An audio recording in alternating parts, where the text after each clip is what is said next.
Hello friends, welcome to VR kitchen. காலையில் கிளம்பிட்டு ஏர்போர்ட்டுக்கு தான் வந்திருக்கோம். எங்கே போகிறோன்னு பார்த்தீங்கன்னா அப்புறமா சொல்கிறேன் வாங்க. இப்போ கேன்டீன் இருக்குது அங்கே ஏர்போர்ட்டுக்கு வெளியிலே. அங்கே கொஞ்சம் ரேட்டு கம்மியாக இருக்கும்னு சொல்லிட்டு அங்கேயே டிஃபனும் முடிஞ்சாச்சு. பூரியும் அதுக்கப்புறமா இட்லியும் சாப்பிட்டுட்டு ஏர்போர்ட்டுக்குள்ளே தான் வந்திருக்கோம். ஃப்ளைட்டு பார்த்திங்கன்னா எங்களுக்கு 9:30க்கு ஃப்ளைட்டு. ஆனால் லேட்டானதுனால எப்படியும் ஃப்ளைட் டிலேன்றதால பொறுமையாக எல்லாமே செக்கிங் எல்லாம் முடிச்சுட்டு அதுக்கப்புறமா ஃப்ளைட்டு அந்த டிக்கெட்டும் வாங்கிட்டு உள்ளே தான் வந்திருக்கோம்.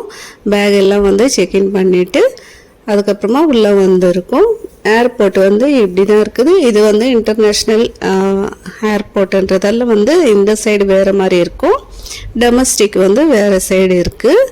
நாம் இப்போ இன்டர்நேஷ்னலுக்கு தான் வந்திருக்கோம். செக்கிங் எல்லாம் பேக்கெல்லாம் செக்கிங் பண்ணிவிட்டு போர்டிங் பாஸும் கொடுத்துட்டாங்க, எடுத்துகிட்டு வந்தாச்சு. அதுக்கப்புறமா ஒரு 1.5 hour வெயிட் பண்ணிகிட்டு இருந்தோம். அதுக்கப்புறமா தான் ஃப்ளைட்டு வந்துச்சு. ஃப்ளைட்டு வந்ததுமே உள்ளே ஏறியாச்சு. எங்களுக்கு சீட்டு பார்த்திங்கன்னா மிடில் வந்திருக்கு. அது கொஞ்சம் டிசப்பாயிண்ட் ஆயிடுச்சு. ஏன்னு பார்த்திங்கன்னா வியூ எல்லாம் பார்க்க முடியாது, அங்கே தான் விங்ஸ் இருக்கும். அதனால தான் ஃப்ளைட்டு நல்ல பெருசாகவே இருந்தது, கால் வைக்கிறதுக்கு இது மாதிரி ஃப்ரீயாகவும் இருந்தது. அதுக்கப்புறமா ஏதாவது சாப்பிட்ணுன்னா ஒரு ஸ்டாண்டும் கொடுத்துருக்காங்க, நல்லா ஃப்ரீயாக ஓப்பன் பண்ணிக்கலாம். அந்த ஸ்டாண்டை பார்த்திங்கன்னா பெருசாகவே. நெக்ஸ்ட்டு இங்கே பார்த்திங்கன்னா எல்லாமே மாஸ்க் அதெல்லாம் அங்கே கொடுத்துருக்காங்க. ஃப்ளைட்டு கிளம்பும்போது பார்த்திங்கன்னா கரெக்டாக மழை ஸ்டார்ட் ஆகிடுச்சு. லேசாக தூறல் போட்டுனே இருந்தது. அதுக்கப்புறமா ஃப்ளைட்டு மேலே ஏறினதுக்கப்புறமா ஒன்றுமே தெரில.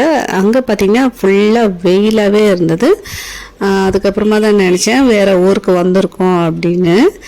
ஃப்ளைட் மேலே போகும்போது அந்த வியூ பார்க்குறதுக்கு சூப்பராக இருக்கும். அந்த க்ளவுட்ஸ் எல்லாம் இருந்துட்டு அதுக்காக தான் நான் பார்த்துட்டே இருந்தேன். அதுவும் எனக்கு விண்டோ சீட் வந்தது. பார்த்திங்கன்னா எனக்கு இந்த விங்ஸ் இருந்ததால் ஒன்றுமே தெரில, சும்மா அப்படியே படுத்துட்டு தூங்கியாச்சு.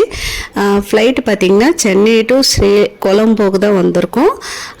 ஒரு 1 hour ஆயிடுச்சு கரெக்டாக. பார்த்திங்கன்னா அங்கே ஃப்ளைட்லேயே ஒரு பஃப் மாதிரி வெஜ் பஃப் ரோல் கொடுத்துருந்தாங்க. அதுக்கப்புறமா ஜூஸும் கொடுத்துருக்காங்க. அது ஆப்பிள் ஜூஸோ இல்லைன்னா ஆரஞ்சு ஜூஸோ ஏதாவது சூஸ் பண்ணிக்கலாம்னு சொன்னாங்க. ஆப்பிள் ஜூஸ் வாங்கிட்டேன் நான். அதுக்கப்புறமா ஃப்ளைட்டு எப்படியோ கடவுள் புண்ணியத்தில் இறங்கிட்டு சேஃப்டியாக பஸ்ஸில் தான் வெளியே வந்துட்டு இருக்கோம் ஏர்போர்ட்டுக்குள்ளே.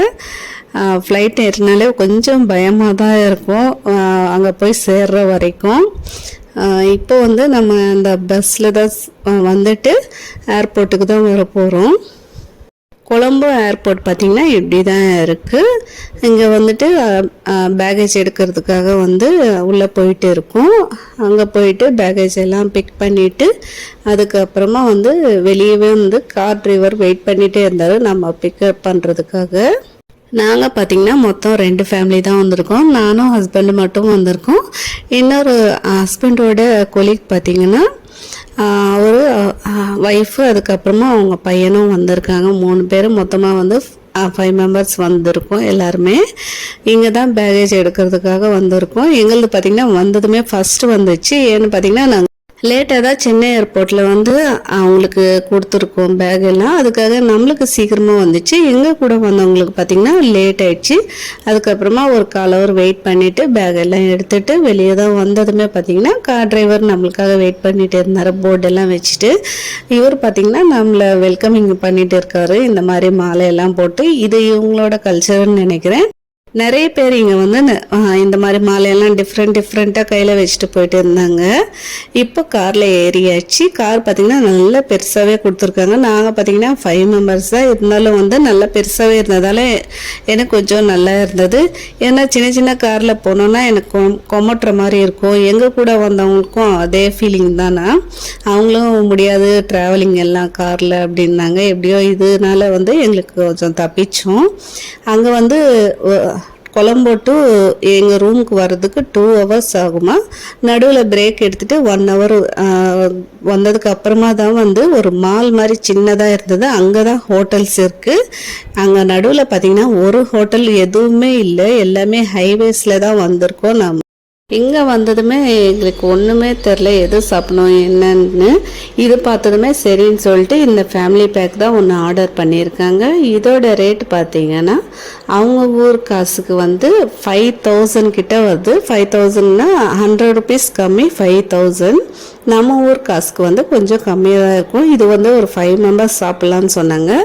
ஆனால் எங்கே போனாலும் வந்து தண்ணியை கொடுக்க மாட்டேன்றாங்க. தண்ணி மட்டும் நாம தான் வாங்கணுமா.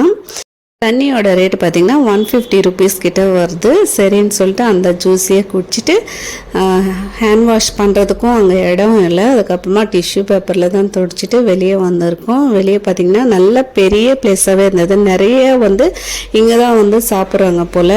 நிறைய கார் எல்லாம் வெஹிக்கிள் எல்லாம் இங்கே நின்றுட்டு இருந்தது.